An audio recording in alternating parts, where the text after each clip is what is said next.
कलमी आंब्याचा आमरस करून दाखवणार आहे।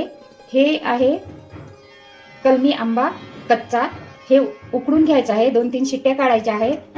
असं कुकरला लावून घेते, याच्यामध्ये पाणी टाकते, याच्यामध्ये एवढं पाणी टाकायचं आहे आणि याला झाकण लावून 3 शिट्ट्या काढून घ्यायचं।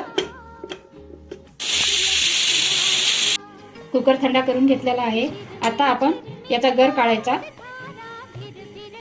3 शिट्ट्या करून घेतल्या, मऊ आंबा झाला, छान असं गर निघत आहे, हातानेच गर काढत आहे। पूर्ण पोळीचा गर काढून घेतलेला आहे। आता हे गर आपण एकजीव करून घ्यायचा, तर पुरणाच्या चाळणीतून टाकू, एकजीव करून घेऊ। एकजीव करण्यासाठी पुरणाच्या चाळणीतून थोडा थोडा टाकून एकजीव करून घ्यायचा। हे गाठी दिसल्या नाही पाहिजे।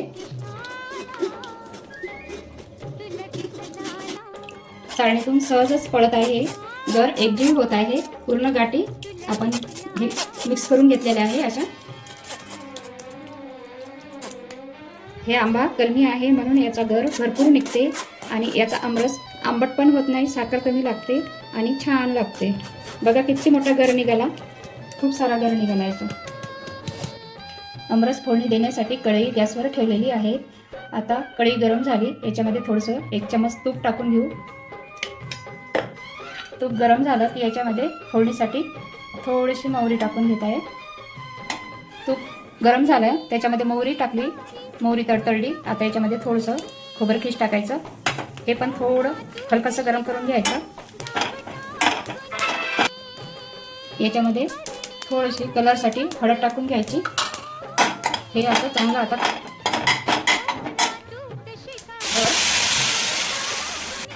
गर टाकून झालेला आहे। गर थोडा घट्ट आहे, तर याच्यामध्ये पाणी टाकून घेत आहे।